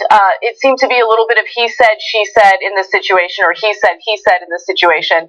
But with the video, we now have a clear idea of how the shooting went down. I want to just warn you guys that it is difficult to watch. It is graphic. But with that said, I think it's important for you to see, everything that's out there regarding this case and then make your own decision as to what you think. Take a look. You have a license insurance?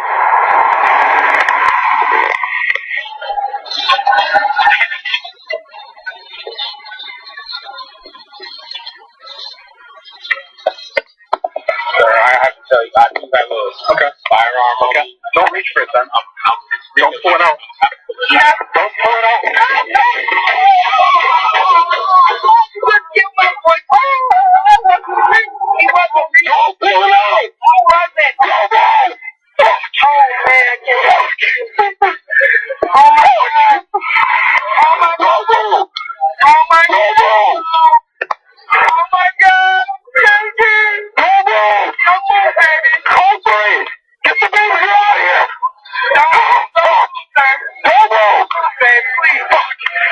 Okay, so here's what the video clarified for me. I was under the assumption that, and based on how this story was reported multiple times, that he was asked for his ID, and that was when he was reaching for his ID and he got shot then. But he had actually given the documentation to the cop before this happened, before the shooting happened. So he gives the documentation to the cop and then calmly says, which you can see in that video, I have to let you know I have a licensed gun in the car. And he says, okay, well, don't reach for it. And I'm not sure if you guys heard it, but at that point, Philando Castile says something along the lines of, I'm not reaching for it. And then immediately the shooting happens. So you don't see what's happening in the car, obviously, but I just want to clarify everything so people know the context of the situation. My understanding from reading about the trial was that, and you see there, the handing over, is that he handed over the proof of insurance. Yes, he did. He handed over the proof of insurance and had not yet handed over ID. Oh, I see. But he'd already handed over proof of insurance. I'm not, cops, it's a dangerous job, but I mean, they'd already begun the peaceful exchange of information when you get pulled over by a cop. He had handed over his proof of insurance. Right. And then I think I'm guessing now, had to reach for his ID when he thought, I'm going to tell you that there's a gun in the car. And the bottom line is the same thing it was when the verdict came out on Thursday. He did everything you're supposed to do. Mm-hmm. I mean, when you hear about black mothers and black fathers telling their kids how to behave, Ida Rodriguez says it to her. She's scared every time he goes out. I'm pointing at you, Kim, because she was sitting in that seat on Friday. That she's scared every time, and gives very careful instructions of what to do with a police. The wife of Amadou Diallo in New York always saying what to do when the police come. So he did everything right, and then thought I'd mention, hey, it's not nothing funny about it. If Philando Castile had never said he had a gun in the car, mm-hmm. and had just gotten his ID out, he might well still be alive today. But he thought that was the right thing to do because maybe the ID was where the gun was. Yeah. However it comes out, he did exactly what he was supposed to do. everything that he was supposed to do, and he still ended up getting killed. Why is that the first move to just start shooting? Isn't there another method you could have used? Well, isn't there one of literally several other methods you could have used? Right. I mean, so that is, a common theme that we see with a lot of these stories where cops seem to have, non-lethal weapons at their disposal, and for some reason they don't immediately go to those weapons. They immediately go to guns, which is interesting because, again, and I've said this multiple times before, in the past, the big story was that cops are overusing tasers, and they were using it on individuals who had heart conditions, and even though it's considered non-lethal, in some rare cases, people did die because of the tasers, and that was the big story. That was the police brutality story that made headlines, 5-6 years ago, and now maybe it's because of the transparency that we have with all these cell phone videos and, live social media videos, we have an understanding of how often lethal weapons are used, and it just all happened too quickly, right? So he calmly tells the cop, I have to tell you, I have a licensed gun in the car. And again, we didn't show you the full video just because we don't have time to show you the full video. But you should watch the full video because their interaction prior to the shooting was calm. Totally calm. Totally calm, totally fine. So quickly, almost out of nowhere. Well, and it's because, it's because the cop thought, one of the reasons the escalation is the cop pulled him over because he thought he looked like a suspect in a robbery or a string of robberies, or I don't know the string of robberies, but a robbery that had happened nearby. I still want to see a side-by-side if they ever caught that guy, because I bet he doesn't look like Philando Castillo. But he was black, and he was young, and he was in a car. How you reconcile that the robber you wanted was with a woman and small child who you tragically saw get out of the other car. Other side of the car. The other officer who ran away from the bullets came back to get the kid. I'm not saying you shouldn't run away from the bullets. But again, it's a slight evidence of what humans do when they're shooting. They run away. So I'm not black, so I don't have standing here, but I am a human, and I did see, you see the reaction of the cop. The cop started to cry in the middle of that, right? And that cop didn't want to shoot him, right? He did not want to shoot him. And that guy obviously didn't want to get shot. Nobody wanted that to happen. So the conviction, which I understand means a lot to a lot of people, and understandably, I understand why he wasn't convicted. I love that the prosecutor took the case and made the case that no reasonable person under those circumstances would have discharged their weapon. That's what the prosecution maintained. The defense, it's not that hard to defend a cop who uses his weapon and says that they feared for their life. It's because the law is written in such a way that it's a pretty easy defense. That cop feared for his life. The problem is, how do we change that cop feared for his life? Right. How do we make it so that interaction, the reason I can't go in with a taser is because they thought he was pulling over a robbery suspect, and you don't go in with a taser. But how do we change those interactions so that he's not terrified going in, and so that he's not so quick? And if you change the law, if it becomes easier to convict police officers, some cops are going to quit. They're going to leave the force. They're going to think this job is too dangerous for me to have my hands tied. And I understand that, right? But if we're going to give people guns in the name of the state and allow them to use them, we have got to have incredibly tight controls over the use of those weapons. To me, leaving out law, leaving out just instinctive human reaction, I think that guy lost his head too quickly. No question. Yeah. No question. A lot of other ways to go there. But he lost it, and it's clearly impossible to convict a cop in this country of that. So the law needs to be changed. The training needs to be changed. That whole interaction needs to start from a different place. And then, only then, I think maybe we see a reduction in these awful situations. I think that you make a really great point there. And, one thing that I want to add is, look, yes, the onus is on police departments throughout the country. But I want to address something else that keeps coming up with these stories that I think is problematic, right? And it's, society's reaction to it. And this comfort that people have with demonizing innocent individuals who have been shot and killed by cops, right? And so something interesting came across on social media yesterday that I wanted to just quickly draw attention to. There was a black activist who posted something about Otto Warmbier. He was the 22-year-old who was detained in North Korea. He was sent back, and he was suffering from a coma when he was sent back. And unfortunately, tragically, he was pronounced dead yesterday. Now, the black activist wrote about it on social media and said something about how, well, he shouldn't have done, any criminal activity in North Korea. I mean, taking down that banner was criminal activity. So essentially, antagonizing Warmbier for his actions in North Korea, but it wasn't meant seriously. It was meant to draw similarities or comparisons between the way, white people are unjustly murdered and how black people are unjustly murdered. When it comes to black individuals, for some reason, people feel absolutely no problem demonizing them, picking them apart, assuming that they're thugs, talking about, the amount of marijuana in their system. By the way, guess who smokes marijuana? Pretty much everyone. That doesn't give cops or anyone else the ability to run around shooting people because they might have marijuana in their system, right? But we have no problem demonizing certain groups of people who have been shot and killed.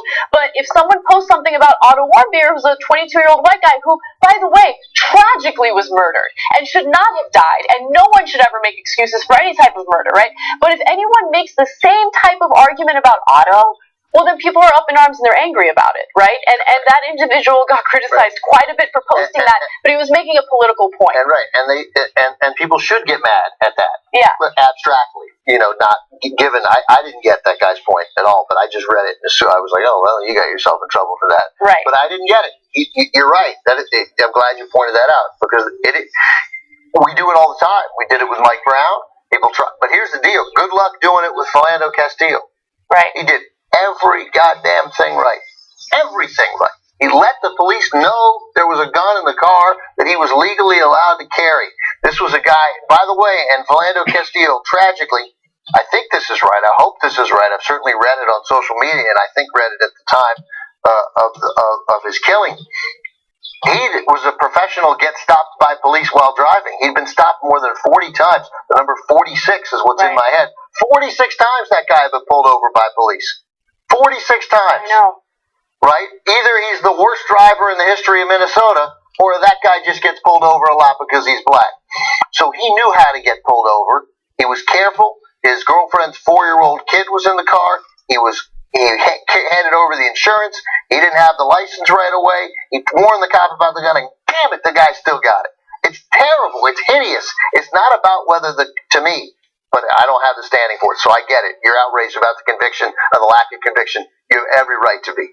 But to me, the point is we have got to change the training and the system and the law immediately, right now, so that there are 10 of these a year and not 900 of these a year. It's more than that, though. I mean, like Anna said, that's so well-intentioned and so right to do, but if we as a society just look at people and just are so quick to throw, oh, well, they're bad, they've done bad things, they're criminals, that's a problem with us. That's more than that. Empathy. We have to, when we look at Black Lives Matter and people go, oh, that's a hate group, oh, it's terrible, all they're saying is, we're human, stop killing us, we bleed, we're just like you, stop pretending we don't matter. Right. All right, one other update on a story with a similar theme. Yesterday we reported on a 30-year-old woman by the name of Charlena Lyles who had a mental illness and unfortunately called police officials in regard to a burglary and then was shot by the 2 Seattle cops who showed up to the scene. Now, when cops arrived to the scene, they alleged that she was holding a knife and they felt threatened, and that's why they decided to shoot her. I think just to be clear, it's not your. I think she didn't have the knife when they got there. They didn't. She went and got the knife. Yes, and we're going to get to that in just a second because the Seattle Police Department, in an effort to be transparent about this case, has released audio of the situation, and it gives you a sense of what that scene was like. Now, just to give you some more context before we go to the audio, the recording captured by microphones linked wirelessly to the dashboard video system in the officer's patrol car was publicly released in the interest of maintaining transparency in the investigation of Sunday's shooting, and that's according to a statement by the Seattle Police Department. Keep in mind that Lyles had 4 children and was expecting a 5th, meaning that she was pregnant at the time of the shooting, and unfortunately, again, she did lose her life. Now, the full audio is a little over 4 minutes long. Obviously, we can't play the full thing for you, but I do highly recommend you listen to the full audio. We will include a link in the description box below. But the Seattle Police Department, in the statement posted on its website along with audio recording, said that 2 officers were sent on Sunday to respond to a report of a burglary instead of the typical 1 because of a recent officer's safety caution associated with the caller. So why am I mentioning that? Well, before this encounter with the cops, she had another encounter with cops where she had a little bit of an episode. She became paranoid. She had a pair of scissors in her hands. She accused these cops of being part of the KKK and coming after her. So clearly there's some sort of mental condition going on, and the police department was aware of that. And the responding police officials were also aware of that. In fact, in the audio, they're heard as saying she let them in, then she started talking all crazy about how the officers weren't going to leave. This gal, she is the one making all these weird statements about how her and her daughter are going to turn into wolves. So that was said in the audio by the 2 cops that were involved in this shooting. So the reason why I'm mentioning that is because they were aware that she had some sort of mental condition. Now, with that said, here is the part of the audio where the shooting happened.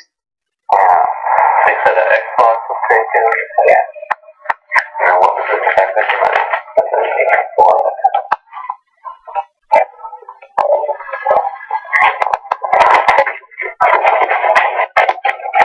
Get back. Get back. Give us a second. Hey, get back. We need help. We got a woman for you now. Hey, get back. Get back. So, obviously there's no video to accompany that audio, but that's what we have right now. I don't know what kind of training there is with this police department and those who have mental conditions, but police have said that both officers were equipped with less lethal force options, and unfortunately it ended with them using fatal force and killing her. They knew she had a mental health condition. They did, yes. You showed us that. It just seemed like it was meant to be more derisive than, oh, this is a clue we should follow. Perhaps it should be handled differently. Mm-hmm. I don't know, man. It's I am again keenly aware these are 2 police officers who are confronted with a person with a knife. So they're either not going to get charged, or if they do get charged, they're going to get acquitted. And I know, but I've read stories about how quickly someone can cover a lot of ground with a knife. I find it hard to believe that 2 police officers couldn't disable with a knife. I don't know. I'm not a cop, and I know cops are going to roll their eyes, and so I don't know, and I wasn't there, and we need more information, and everybody should probably shut up until we have more information. But I still don't understand. I know that when you're trained as a police officer in the United States of America, and I think in every single jurisdiction, that if you use lethal force, you're supposed to use lethal force to kill. Right. Right? You're never supposed to shoot anybody in the leg, especially if somebody has a gun, because if you shoot them in the leg, they can still shoot you with their gun. That is translated over to knives also. Logic tells me that why? I understand, by the way, you can shoot somebody in the leg and still kill them. I got it, but not usually. So, again, it goes back to, are we sure we're doing everything right? Are we 100% positive that police training in the year 2017 for handling people at their worst moments, are we positive we're doing it the right way? If we're positive we're doing it the right way, if we as President Obama said he was going to do, if we were going to put the best policing minds involved with people involved in at-risk risk communities and put them together and the smartest people and talked it out about the best way to handle it. If we came out with the exact same solution, okay. But I bet we aren't handling it in the best way. I bet there are different ways to handle it that would reduce these things happening, because it's not just her family now and the kids, the 3 kids who are in the goddamn house, man. It's not just those, that her life's over and her family's life has changed and those kids' lives, and she was pregnant. Yeah. Right? So it's not just that that's ruined. It has a damaging effect on the psyche in Seattle and in the state of Washington, and for all of us to get this again and again and again, and to suddenly start feeling like, hey, maybe I was taught, I grew up, I was taught to believe police, they came to our school, they're the good guys, right?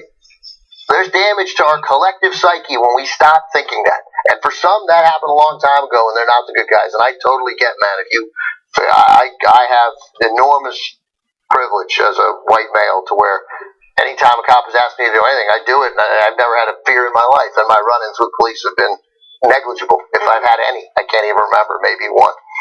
And getting pulled over, that's it. And it's like, we're joking at the end, right? You know? But it has a collective effect on all our psyches, and it has on black people since the 18th century. So it's possible we're doing it wrong. It is possible that it's okay to try and shoot somebody in the leg who has a knife and you think is a risk, because they're not going to kill you with the knife if you shoot him in the leg, and she'd be alive today. And I don't know, and I'm not an authority, but man, I want authorities to get together, and I want that conversation broached, because the immediate response to it is always, no, if you draw your weapon, and if you think a circumstance is serious enough to discharge your weapon, then you discharge your weapon to kill. Yeah, and look, I think that in order to stop the types of stories that we're seeing far too often, there needs to be a comprehensive approach, right? Because right now in society, we have a dangerous cocktail that leads to these types of encounters with cops. First of all, we have issues with healthcare in general, but mental health care, I mean, look, just living in Los Angeles, of course this is anecdotal evidence, but I know that on a broader level, this is a big issue. There are people who are living in the streets because of the fact that they have untreated mental conditions, and you see it day in and day out, and people can't afford to take care of themselves physically right now, and mental health care is never a priority in the United States until there's a mass shooting and people are looking for a scapegoat so we don't have to talk about gun legislation, right? But mental health care is something that we 100% have to address in the country, and we don't. So we don't address mental health care. People go untreated, okay? We have an issue with, cops who are justified in being paranoid because we're swimming in a sea of guns, right? And then on top of that, there is a lack of training in terms of dealing with individuals who have mental health issues. And so this cocktail, it leads to these types of stories that we see day in and day out. And there are stories that we don't even report on, because it would literally be the only thing that we talk about on the show if we were to report on every single one of them. I mean, I don't know if there's ever going to be a solution. I mean, I know there are solutions. I know that they're not actually taken seriously. Instead of, getting defensive, I don't know. I feel like it would be more helpful if people consider possible solutions and actually work toward, improving the conditions that Americans are living under. But it doesn't seem like that's the case. There's just this ridiculous, weird pushback, as if every single cop is perfect and they do their jobs perfectly 100% of the time. No other profession, gets that type of, treatment. But for some reason with cops, it's like, no, you're not allowed to criticize them. They have hard jobs, so they get to go ahead and shoot anyone they want, and they can't get criticized for it. Alonzo Bowden was here on Friday, and he just said, you pay them more and you make them go to college. And I've thought that for a long time, and I think it's just worth bringing up. Yeah. It becomes a different kind of job. And I'm not saying there aren't a lot of smart cops. I know not a lot, but I know some cops, and they're super smart and thoughtful guys. So I'm not saying they're not now, but that would be a start. It's not, it's not a job you settle in. It should be a job you aspire to. It's one of the hardest jobs in the world, and they should be paid well. and they should be given time off because it is enormously stressful because they're exposed to people at their worst every single day. Cops on the street are, Yes. especially in cities like Los Angeles, and paying them more and having them get a college where they, as Alonzo said, where you meet and are exposed to other people, it would help. It's a different way of thinking about it. There already are jurisdictions that do that. Yep. The FBI does it, by the way. All right, we have to take a break. Let's do that. When we come back, some non-police related news, including some vulnerable voter data that was just left out in the open on the internet. I'll give you the details on that. And also what a European court is doing to go after Russia's discriminatory laws against gay people. Come right back. We'll give you that and more.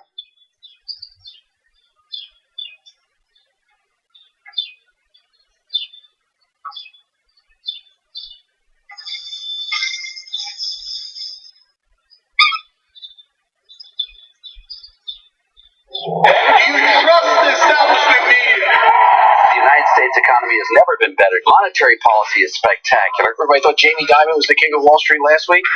Well, it might be getting loose now. He takes the crowd. The best sales force out there is Merrill Lynch, and now it goes to VA. It's pretty amazing. Buying opportunity. I do think this is a buying opportunity. We're going to see a stabilization and just a tremendous snapback. The rally will be jaw-dropping. The Occupy Wall Street movement is not a spontaneous protest against economic inequality. This is what we mean by the establishment press. It is a well-thought out campaign to bring down the infrastructure of this country. The embarrassment is that I'm given credibility in this world because of the disappointment that the public has in what the news media does. I'm the former chairman of the Veterans Committee, and I learned a little bit about the cost of war. What the president is trying to do, and I agree with him, is to do everything that we can without going to war. So what do you say to your critics? I'm talking about Democratic critics who say, you know what, he's really just a socialist pacifist. I very rarely read in any coverage of Bernie that he's a socialist. Bernie Sanders is a socialist, for God's sake. Most analysts are saying that Hillary Clinton's going to win in a landslide. I continue to believe Mr. Trump will not be president. We got Trump at 279, 259. Wait a minute. I know you don't believe that.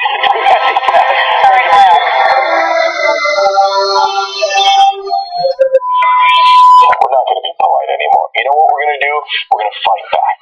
Fight for a free and independent media. We're done with politeness. We fight back. We are going to put together the best investigative reporting team in the country. You like Jordan Chapman in the field, challenging Democrats? He's the one that took down Donald Brazil. Thank God for that. I'll give me 10 Jordan Chapmans. Look at the damage I can do. QIT will give you the 4 horse, and we will let them gallop. Help unleash real journalism in the country. You don't need anybody else anymore but you guys. TYTnetwork.com/go. This is going to be amazing.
TYT during the break. Ben took it upon himself to throw my husband under the bus, but it's okay. The intent was to give a compliment. That was a backhanded compliment. I get that it didn't come out as I thought it in my head. All right, I want to read some TYT lives. Jeremy Kohler says, that is fucking chilling. You can see even clear that he knew he fucked up as soon as he fired, but still fired way too many times in regard to the cop who shot Philando Castile. I mean, you see the remorse immediately, and he starts crying and everything, and he's panicking. He acted way too quickly, and he acted in a lethal way. I think we can all acknowledge well, at least we on this panel all acknowledge that he acted too quickly. I wouldn't read into his emotion, like, did that mean he thought he made a mistake? Right, that's true. It seemed as though he was remorseful, but that's speculation, to me of course. What it means is, to me, is that, it obviously, he didn't want to. Nobody who wanted to reacts like that, right? So that gets back to, how do we fix it so no one wanted this outcome? How do we fix it so this outcome doesn't happen? Yeah. Vanilla Zeus says, I wonder if the pro-lifers will get on this. I'm sure you're talking about the Lyle story. Right. They aborted her baby too. Yeah, it's weird. Whenever there is injustice involving a black woman who's pregnant, pro-lifers don't really come out and make any type of comment about it. Of course, there was the story of a woman who went into labor in Milwaukee, in an institution under Sheriff Clark, right, under his watch. And when she went into labor, she was denied any type of care or treatment, and as a result, her unborn baby didn't make it. So, I don't know, I didn't see a lot of conservatives coming up and showing that they're up in arms about that situation. Anyway, let's move on to other news. A Republican contractors database of nearly 200 million voters from all walks of life and all political ideologies is under fire because it turns out that their database was left exposed on the internet for a whopping 12 days. Now, we know this thanks to a cybersecurity researcher by the name of Chris Vickery, and he does research to see what type of vulnerabilities there are out there in regard to private information of private citizens. And he came across this detailed information of nearly every single U.S. voter. Now, detailed information of nearly every U.S. voter, including in some cases their ethnicity, religion, and views on political issues, was left exposed online for 2 weeks by a political consultancy that works for the RNC, Republican National Committee, and other GOP clients. Now, the group that has been contracted by the RNC is named Deeproot Analytics, and they claim that they haven't been hacked. This wasn't the result of a hack, but that certain terms by their providers changed, and as a result, they didn't realize that there needed to be some extra steps taken to protect the data of these individuals. Now, thankfully, Kim Horcher's here, and she's more of an expert on this type of tech-related news. But let me give you a few more details, and I want you to jump in, Kim. Now, included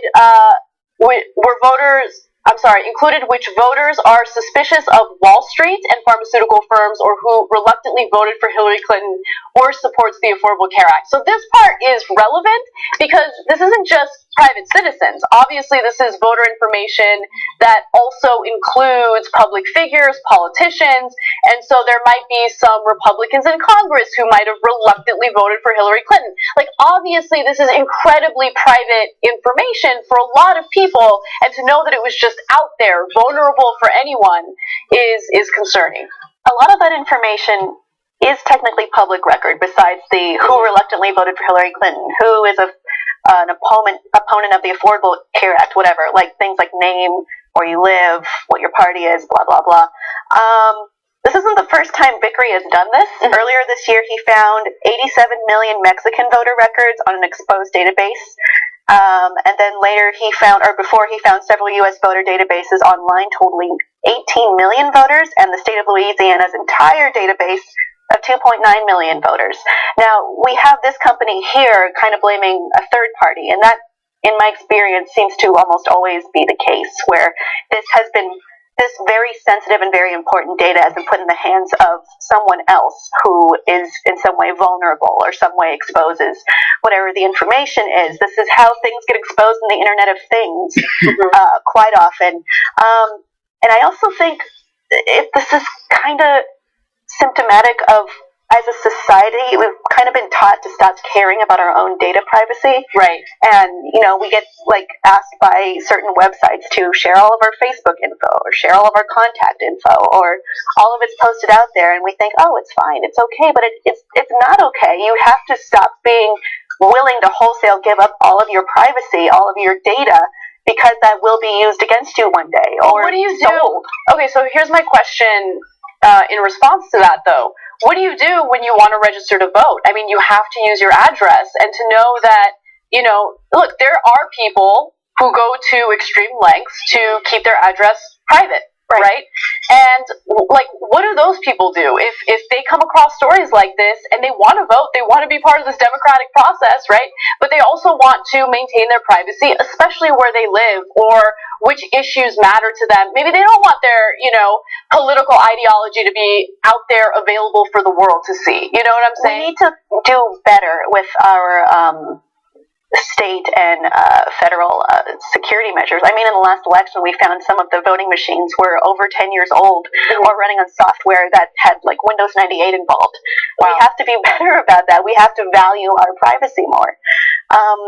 And I think this is, I see these stories, not this extreme, but I see them all the time. And like you said, people who do want to vote and do want to be part of the democratic process, but don't want their stuff shown, that's perfectly fair. And I know while this is publicly available information, it's all together, it's all easy to read. I hope this was also a database, not a bunch of spreadsheets like I read. But yeah, it should be worrisome. Yeah, and by the way, not all of the information that was in this database was publicly available. No, yeah. Just some of it was just publicly some of available. it, yes. And still, you don't want it all organized like that. Right. I hope this does a little further damage to the argument that the only reason that the DNC was hacked in the 2016 election was because the DNC has porous internet security. They may well have incredibly porous internet security, but the RNC wasn't hacked because nobody wanted to hack. It was just there. It is not because the RNC has such tight cybersecurity. Right. That the Russians tried, but they couldn't. Just couldn't get it done. Yeah. Another thing that I thought was a little concerning, and look, political parties are going to want to collect as much information on American voters as possible so they can, calibrate their campaigns in a way that appeal to the most voters as possible. I mean, that's common sense.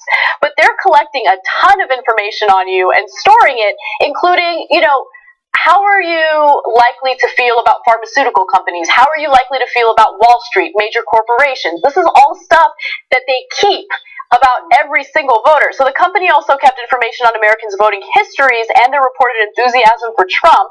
Nearly 170 gigabytes of the exposed data consisted of social media posts scrapped from Reddit. Sure.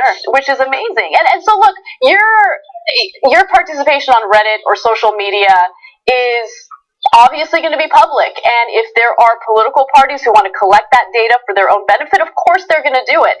Also, the exposure began on June 1st when Deeproot Analytics adopted updates that accidentally stripped away the password protection on the files. By the way, this isn't something that's unique to a political party or politics in general. This is something that we see over and over again with healthcare providers getting hacked. This stuff happens all the time, and so I think there needs to be a general awareness of it. There needs to be measures taken to protect people's privacy. I can't even tell you how many times I've had to call my credit card company and be like, yo, didn't spend $800 at whatever restaurant last night. That's insane.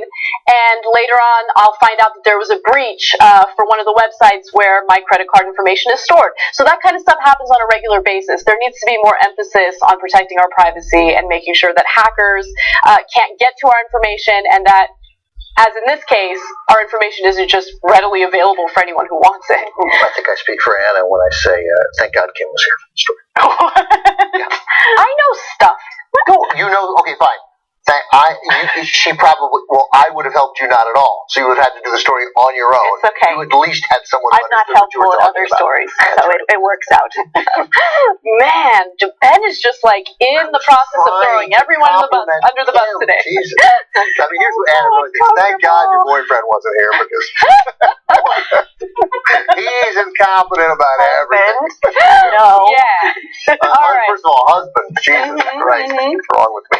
All right. Well, then in that case, thank God your boyfriend wasn't here because your husband might be watching. That's true. Yeah, that's right. All right. A European court has gone after discriminatory policies against the gay community in Russia. This is known as the gay propaganda law in Russia, which was passed back in 2013. And certain individuals have come to the European court arguing that this anti-gay propaganda legislation, or law I should say, is essentially against certain articles in this European Court of Human Rights. So let me give you the details. The European Court of Human Rights ruled against a Russian law barring the promotion of gay propaganda among minors, which the court labeled discriminatory and encouraging of homophobia. By adopting such laws, the authorities reinforce stigma and prejudice and encourage homophobia, which is incompatible with the notions of equality, pluralism, and tolerance inherent in a democratic society. So that was their ruling, and I should be clear that Russia is part of the European Court of Human Rights. Russia plans on appealing this decision, but the entire case really revolves around three people who brought it to court. So the law violates Article 10, which protects freedom of expression, and Article 14, which prohibits discrimination of the European Convention on Human Rights. And so the three people who came forward with this case will be awarded $48,000 in total. Combined, yeah. Yeah, so it's not, look, the monetary part of this ruling isn't really that impressive, but I do think it's important that this type of law gets condemned by other countries, and that's what's happened here. What's interesting is that Russia plans on appealing it. I mean, okay, so go ahead and appeal it, but the ruling was right. I mean, it does violate those two articles that were specifically mentioned in this ruling. It does discriminate. There have been individuals who have been persecuted simply for being gay in Russia. And just take a look at what's happening in Chechnya right now, where gay men are literally being rounded up and persecuted simply for their sexual orientation. In some cases, they're just being accused of being gay. There's no evidence that they even are. It's just insane. And look, there's an interesting conversation happening in the United States where people think Russia is either black or white, right? It's either good or bad. No. There are bad components to Russia. For the liberals who continuously defend Russia and pretend as if it's like the best country in the world, really?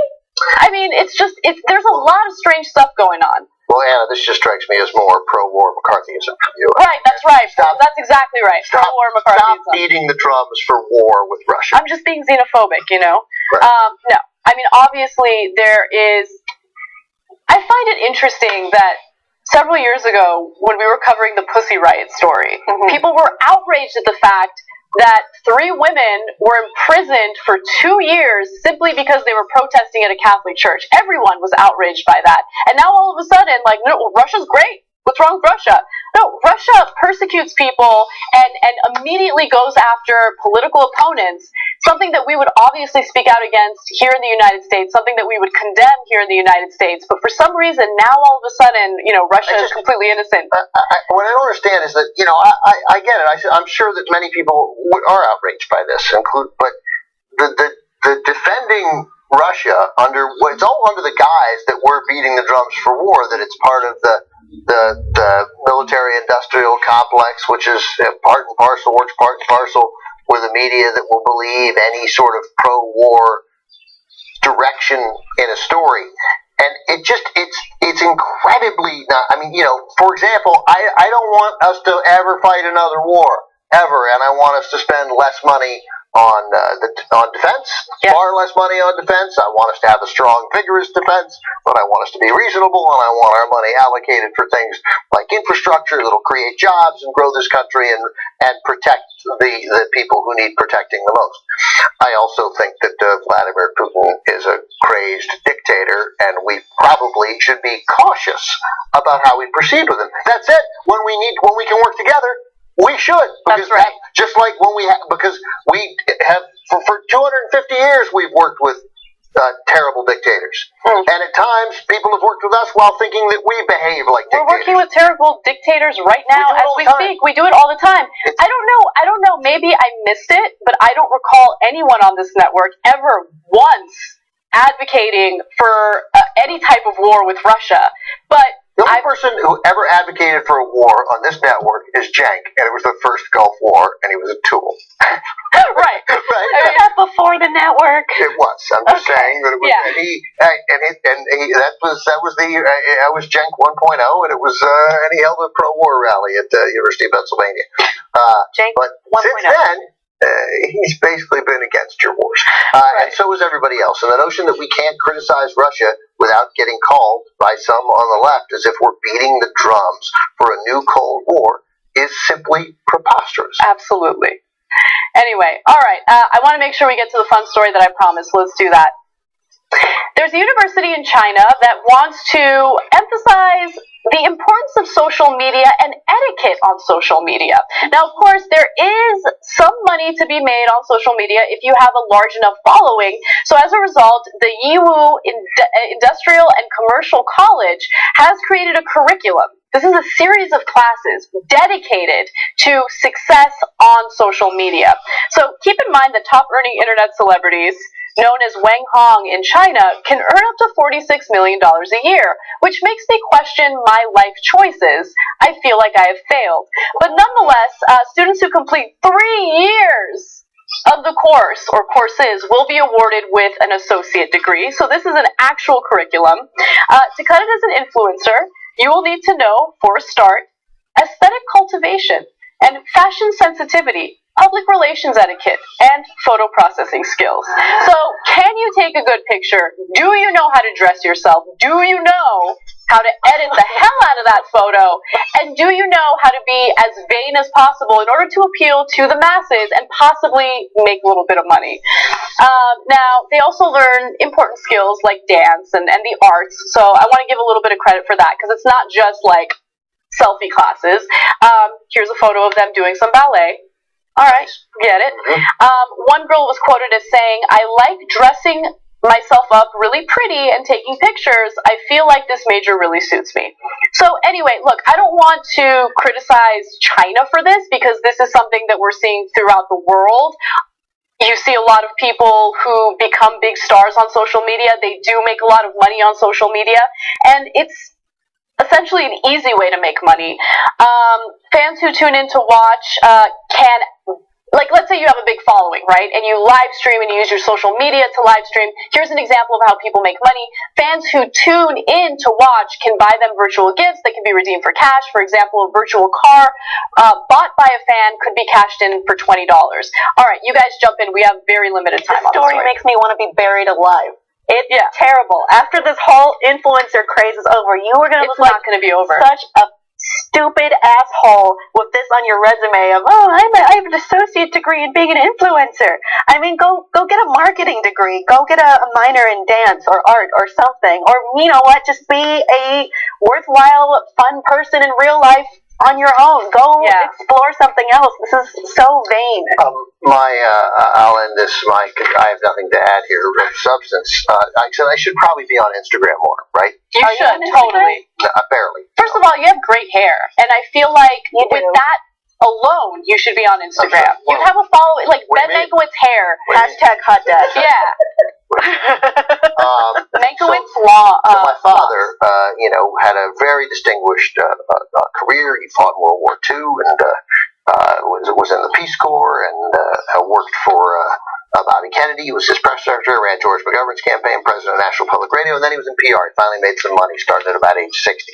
And the interns or the young people at the Hill and Knowlton, the big firm he worked at, they'd come in to work. Like every month there'd be a meeting. He loved meeting young people. He loved talking to young people, and he was interested in other people till the day he died. And they'd all come in, and they'd ask a question, and he'd answer, and then he'd ask them a question. He'd say, "So what? How many of you here were communications majors or PR majors?"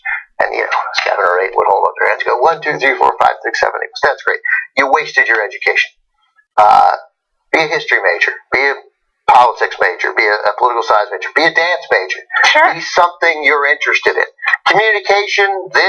Being an influence. This is what you learn. This is what you put together from learning things about the world. This is what you learn by simply interacting with humans, right? Like, go out there and have a conversation. But I think we isolate I know that I'm guilty of this. Some people isolate themselves. All the communication they do is through digital means. And I think, the fact that you have to take classes on how to be social in a digital setting is kind of strange. But anyway, there is money to be made. I get why these kids are doing it. Do you boo? I don't want to be too judgmental. Let's just focus on improving society a little bit. My dad would also say that. Do you boo? Yes. All right, guys. Thank you so much for watching. There will be a post-game show, so make sure you check that out. And thank you to Kim and Ben. We love you guys. We'll see you tomorrow.